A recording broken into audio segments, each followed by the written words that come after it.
सुनिए जी, हमें एक आया की ज़रूरत पड़ेगी। आप अस्पताल में ही किसी से पता कर लीजिए। रवीना ने अपने पति सुमित से कहा तो सुमित हाँ में सिर हिलाते हुए बाहर आ गया और बाहर आकर अस्पताल के रिसेप्शन पर बैठे व्यक्ति से बोला, सर, क्या आप हमें एक आया का प्रबंध करके दे सकते हैं? मुझे आज रात से ही एक आया चाहिए।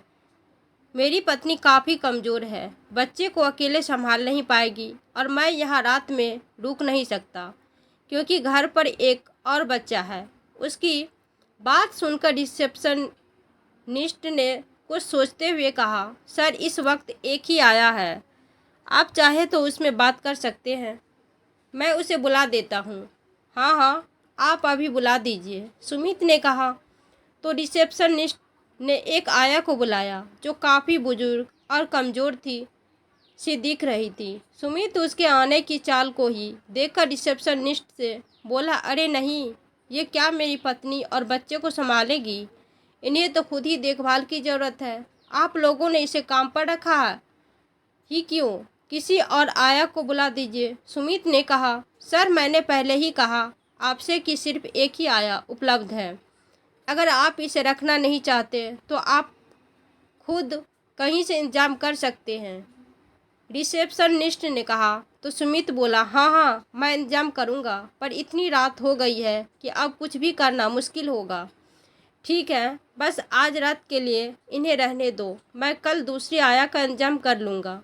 तभी वहाँ पास में खड़ी मोहिनी जी ने कहा, साहब, आप हमको एक मौका तो दीजिए, हम आपको शिकायत का कोई मौका नहीं देंगे। मोहिनी जी की आवाज़ सुनकर सुमित चौंक कर उनकी तरफ देखने लगा तो हैरान रह गया क्योंकि वो कोई और नहीं बल्कि उसकी माँ मोहिनी जी थी।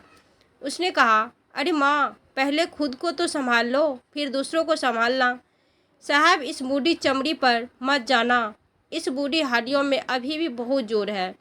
सुमित के पास वैसे भी अभी उनको रखने के अलावा और कोई चारा भी नहीं था क्योंकि रात काफ़ी हो गई थी और इतनी रात को किसी और का मिलना भी मुश्किल था। खैर, सुमित ने उनसे कुछ भी पक्का करने से पहले एक बार अपनी पत्नी रवीना से बात करने की सोचकर उसके पास गया और बोला, रवीना, गजब हो गया। क्या तुम्हें पता है, हम एक आया की बात कर रहे थे जिस पर इस क्लिनिक ने मुझे एक आया का प्रबंध बताया था और तुम यकीन नहीं करोगी कि वो मेरी माँ है। क्या मम्मी जी, यहाँ वो एक आया के रूप में? रवीना ने चौंकते हुए पूछा। तो सुमित बोला, हाँ, क्या करूँ रवीना, इतनी रात हो गई, सुबह से डिलीवरी के लिए कामों में इतना बिजी हो गया कि आया भी अरेंज करना भूल गया और अब जब याद आया तो बस ये बुढ़िया ही उपलब्ध है, सुमित ने कहा। तो रवीना चालाकी दिखाते हुए बोली, सुनो, ये तो अच्छा मौका है, एक आया कितना ही ध्यान रखेगी, एक बच्चे की दादी का देखभाल अलग ही होगा। मैं तो कहूँगी इन्हें फिर से घर ले चलते हैं, हमें और फुल टाइम आया मिल जाएगी और वो भी मुफ्त में ही। पर रवीना, हमारे इतना करने के बावजूद क्या ये हमारे साथ जाएगी? सुमित ने कहा। तो रवीना बोली, अरे, हमें ज़रा सा माफ़ी मांगने का नाटक करना पड़ेगा, थोड़ा रो पिट लेंगे और अपने बच्चों की दुहाई दे देंगे, आ जाएगी। वैसे भी इस आया के काम में रखा ही क्या है, कौन सा खुश रहती होगी ये काम करके, वहाँ घर के काम के साथ साथ हमारे बच्चों को भी संभाल लेगी।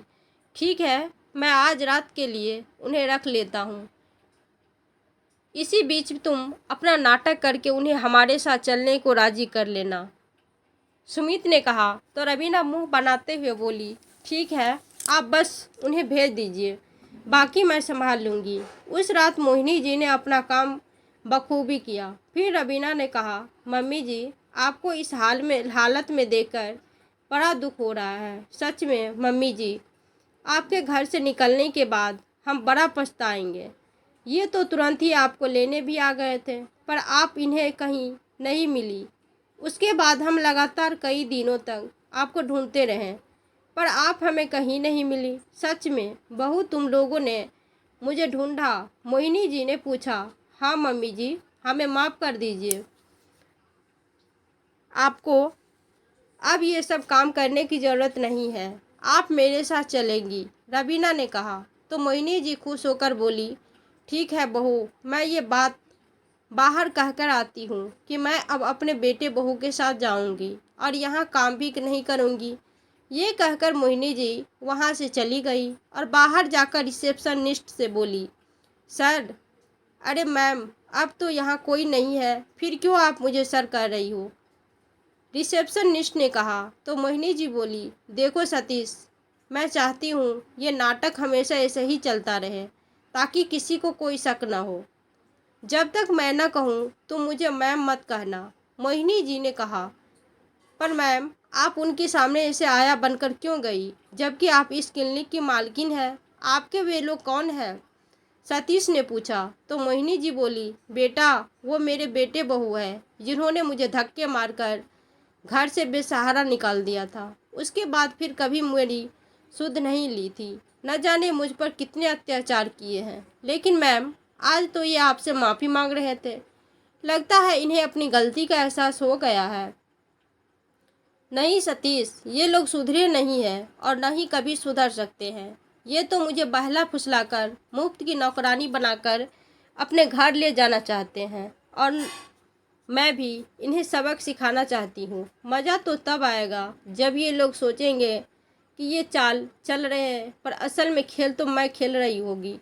उस दिन जब इसे मैंने अपनी क्लिनिक में देखा, तभी मैंने आया बनकर नाटक करना है ये सोच लिया था। बस अब इस नाटक को चलते हुए अपने मकसद को अंजाम देना है। मोहिनी जी ने कहा, पर मैम, एक बात मुझे समझ नहीं आ रही है कि जब आपको उन्होंने घर से बेसहारा निकाल दिया, फिर आप यहाँ तक कैसी पहुँची? और जब पहुँच ही गई तो कभी इसे कुछ बताया क्यों नहीं? रिसेप्शन पर बैठे व्यक्ति सतीश ने पूछा। तो मोहिनी जी बोली, ये एक लंबी कहानी है सतीश, फिर कभी बताऊंगी। अभी फ़िलहाल तो मैं यहाँ की एक आया हूँ, ये याद रखना है, और सुबह यहाँ के पूरे स्टाफ को बता देना, वरना कहीं मेरी पोल न खुल जाए। इसके बाद मोहिनी जी सुमित और रवीना के साथ उनके घर चली गई। घर में घुसते ही रवीना ने कहा, मम्मी जी, अपने तो कितनी दूर से इन्फेक्शन हो जाएगा। आप सबने पहले पूरे घर का झाड़ू पोछा कर दीजिए, इसके बाद खाना बना दीजिएगा। पर बहू, कल मुन्ना ने पूरी रात जगाई, पहले 1 घंटा सो लेती हूँ, फिर सारे काम कर लूँगी। मोहिनी जी के इतना बोलते ही पूनम चिल्लाते हुए बोली, अरे वाह, आप कह तो ऐसे ही रही है जैसे वहाँ आया का काम नहीं, किसी कंपनी के मालिक का काम करती थी। अरे वो तो शुक्र मनाओ कि मैंने वहाँ अस्पताल में लोगों के गंदे कपड़े सफाई करने के काम से बचा लिया, और अब यहाँ ज़्यादा नखरे दिखाए तो वापस वहीं फेंक आऊँगी। इसीलिए जाइए और जो कहा है वो कीजिए। ठीक है बहू, जाती हूँ। ये कहकर मोहिनी जी काम करने लगी, चली गई। कुछ दिनों बाद रवीना उसी क्लिनिक में अपना चेकअप करवाने गई तो साथ में मोहिनी जी भी थी। इधर रवीना और बच्चे का चेकअप चल रहा था और उधर मोहिनी जी सतीश और एक मैडम के साथ मिलकर कुछ प्लान बना रही थी। मैम, आपने उस दिन पूरी बात नहीं बताई मुझे, आप बताइए ना, आखिर आपने इस उम्र में ऐसी हालत में इतना सब कुछ कैसे अजीब कर लिया? सतीश ने पूछा। तो मोहिनी जी बोली, पता है सतीश, जब मेरे पति का देहांत हुआ तब मेरे सामने मेरे बेटे को अकेले पालने की सबसे बड़ी चुनौतियां थी। पेशे से मैं एक नर्स थी, इसीलिए घर परिवार की ज़्यादा जिम्मेदारी मेरे पति पर ही थी। क्योंकि मेरे काम का कोई समय नहीं होता था तो घर पर सुमित को उसके पापा ही संभालते थे। हमारे एक किराने की दुकान थी जिस पर किसी को रखकर सुमित के पापा सुमित को संभालते थे। जब वो गुजरे तब मैं नौकरी छोड़ दुकान संभालने लगी ताकि सुमित और घर दोनों को संभाल पाऊँ। बहुत कठिनाइयों के बाद आखिर सुमित को नौकरी मिल ही गई। उसने कहा, अब दुकान चलाने की कोई ज़रूरत नहीं है माँ।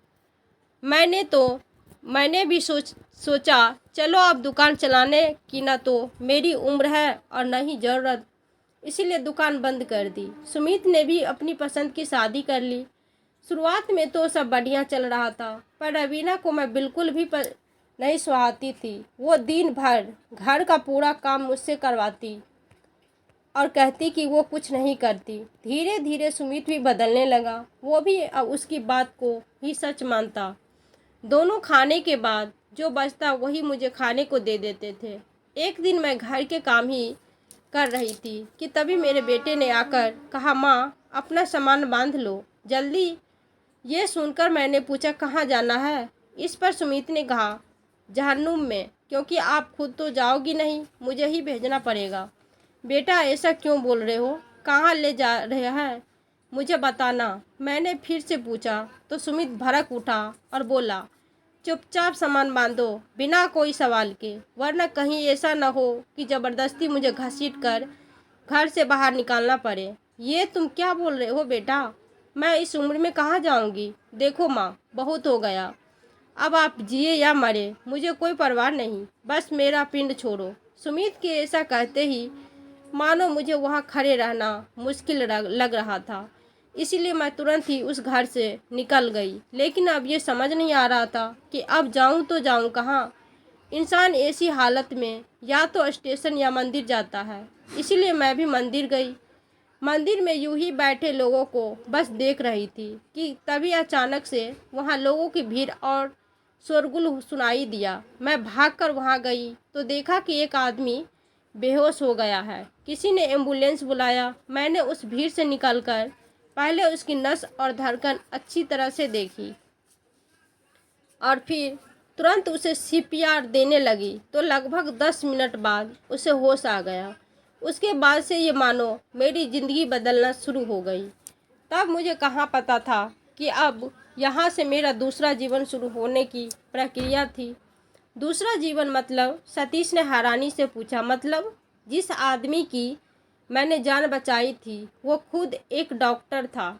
उसका नाम था डॉक्टर राजीव कटेवा। क्या मतलब? हमारे सर सतीश ने चौंकते हुए कहा। तो मोहिनी जी बोली, हाँ सतीश, सर ने तो मेरी टूटी हुई जिंदगी को ऐसा मोड़ दिया जिसकी वजह से आज मैं यहाँ तक पहुँच गई। उन्होंने मेरे काम को देखकर पहले तो खुद के साथ मुझे काम पर रखा। जब मुझे वहाँ काफ़ी समय हो गया तो उन्होंने मुझे ये छोटी सी क्लिनिक खोल दी। सिर्फ इतना ही नहीं, उन्होंने मुझ पर कोई एहसान नहीं किया।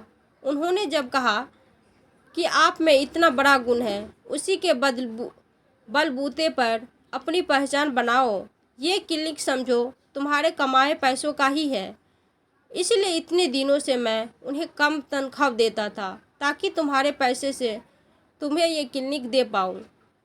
अब इसमें मेरा फ़ायदा ये होगा कि मेरा इस इलाके में भी एक चैम्बर होगा और तुम्हारा फ़ायदा तो तुम्हें पता ही है। बस इसी तरह मैं यहाँ तक पहुँची। फिर मैम आप अपने नालायक बेटे के पास क्यों गई?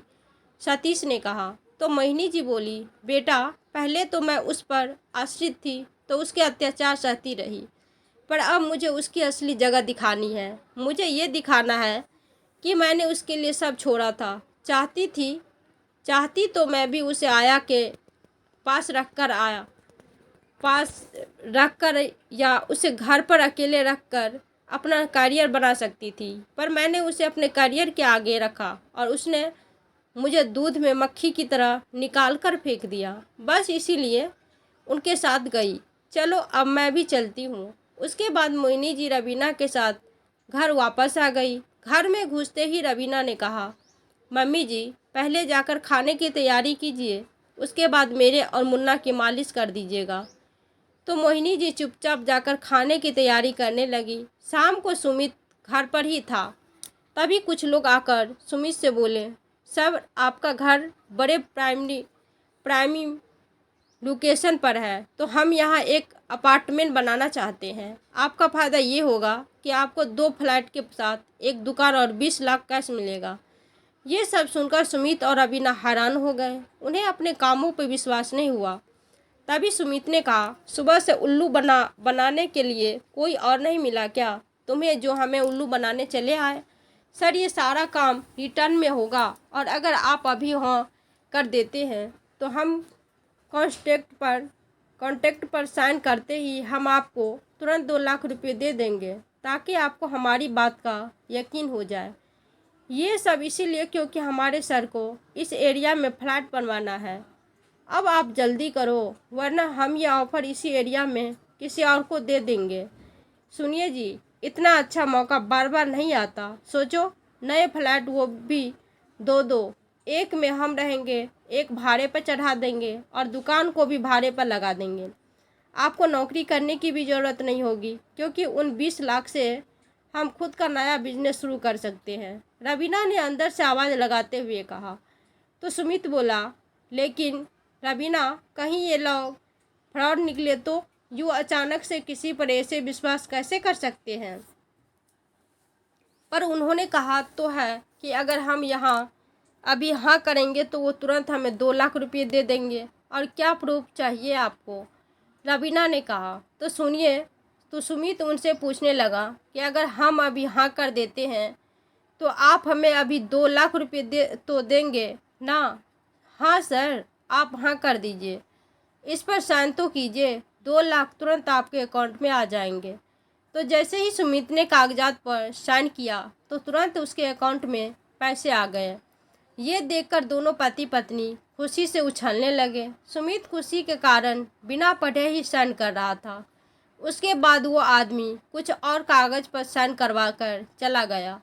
तो अब अगले दिन से ही सुमित ने अपनी नौकरी छोड़ दी और रवीना ने भी मोहिनी जी से कहा, मम्मी जी, अब आप वापस उस अस्पताल में चली जाए क्योंकि मुझे अपने नए फ्लैट में आपकी मनहूसियत नहीं चाहिए।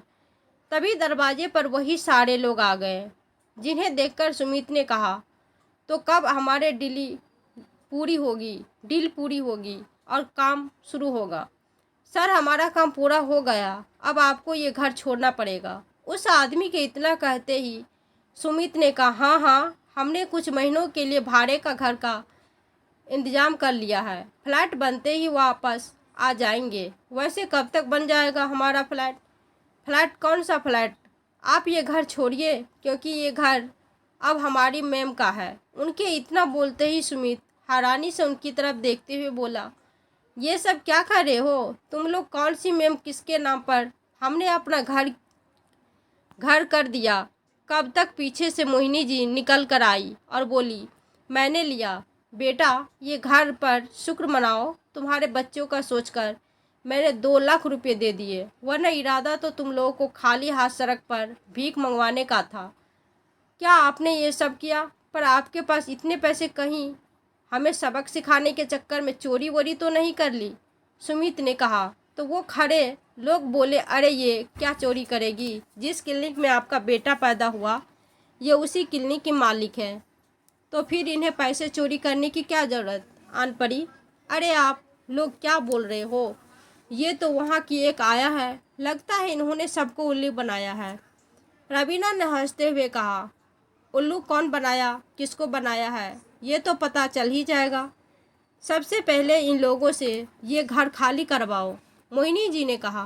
तो सुमित बोला, आप कौन होते हैं हमें घर से निकालने वाली? भूल गई बुढ़िया, कैसे कमरे में बंद करके मारते थे तुझे? उसके इतना कहते ही मोहिनी जी ने गुस्से में एक जोरदार चमटा सुमित के गाल पर जड़ दिया और बोली, वो एक बेबस औरत थी जिस पर तुम अत्याचार करते थे। आज ये मोहिनी बेबस नहीं है। खबरदार, जो एक शब्द भी कुछ गलत कहा तो तुम दोनों के हलक से जुबान खींच लूँगी। उन्होंने दोनों का हाथ कसकर पकड़ा और घर से बाहर खड़ा कर दिया। इन लोगों का सामान घर से बाहर निकालकर तुरंत ताला लगा दो। आज माँ का ऐसा रुद्र रूप देखकर दोनों बेटे बहू गिड़गिड़ाते हुए मोहिनी जी के पैरों में गिरकर माफ़ी मांगने लगे। लेकिन आज मोहिनी जी की ममता जैसे कहीं दफन हो गई थी। उन्होंने बेटे बहू पर कोई तरस नहीं आया और अपनी कार में बैठकर वहाँ से चली गई। सुमित और रवीना तो अभी भी हैरान थे कि जिस माँ को कभी उन्होंने इतना सताया आज वो कहाँ पहुँच गई। दोनों गिड़गिड़ाते रहे, रोते रहे, लेकिन मोहिनी जी ने उसकी तरफ मुड़कर भी नहीं देखा। दोनों ही दूर दूर की ठोकरें, दर दर की ठोकरें खाते रहे। आज उन्हें एहसास हो रहा था कि उन दोनों ने मोहिनी जी के साथ कितना बुरा व्यवहार किया। सच कहा गया है कि पाप का घड़ा एक दिन फूटता जरूर है। वैसे ही सुमित और रवीना के साथ भी वही हुआ। अगर उन्होंने निर्दोष भोली भाली अपनी माँ को बाहर निकालने के लिए मजबूर न किया होता तो उन्हें भी आज माँ का आशीर्वाद मिलता। माता पिता के दिल के आशीर्वाद से बड़ा कोई आशीर्वाद नहीं होता। अगर वो मिल गया तो समझो आपको सारे जहाँ की दौलत मिल गई। लेकिन अगर माँ बाप का दिल दुखाया तो उसे तो भगवान भी कभी माफ़ नहीं कर सकता। इसलिए समय रहते अपने माँ बाप की इज्जत करें। तो दोस्तों, आपको ये कहानी कैसी लगे कमेंट में ज़रूर बताएं।